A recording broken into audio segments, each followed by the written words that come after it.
Hi guys, నేను ఇవాళ kitchen organisation గురించి చెప్తున్నాను. బేసిక్గా మేము కొత్త ఇంట్లోకి మూవ్ అయిపోయాం కదా. తర్వాత ఏమైందంటే నేను మూవ్ అయిన 1 మంత్కే ఇండియా ట్రిప్ ప్లాన్ చేసుకున్నాను. 3 years అయిపోయింది ఇండియా వచ్చి అని చెప్పి.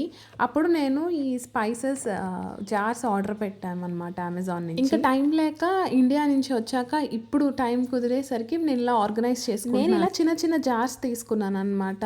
ఎందుకంటే చిన్నవి అయితే ప్రతిసారి రీఫిల్ చేసుకోవచ్చు. నాకున్న బద్ధకానికి నాకు ఇవే కరెక్ట్ అనిపించింది. నాకు ఈ జార్స్ అయితే 28 జార్స్ వచ్చాయి టోటల్గా. దాంతోపాటు వాళ్ళు ఇలాగా లేబుల్స్ ఇస్తారనమాట. మనం జార్స్ పైన ఈజీగా స్టిక్ చేసుకోవచ్చు. నా దగ్గర ఉన్న ఐటెంలో లేబుల్ ఏదైనా లేకపోతే వాళ్ళే ఇలా ఎంటీ లేబుల్ ఒక పెన్ కూడా ఇచ్చారు. దాంతో మనం రాసుకొని దాన్ని స్టిక్ చేసుకోవచ్చు. నాకెందుకో ఇవి చాలా యూస్ఫుల్ అనిపించింది, చిన్నగా ఉన్నా కూడా. సో ఫైనల్గా ఇలా అయితే అరేంజ్ చేశాను. మీకు ఎవరికైనా లింక్ కావాలంటే కామెంట్ చేయండి, అలాగే సబ్స్క్రైబ్ చేసుకోండి. బాయ్.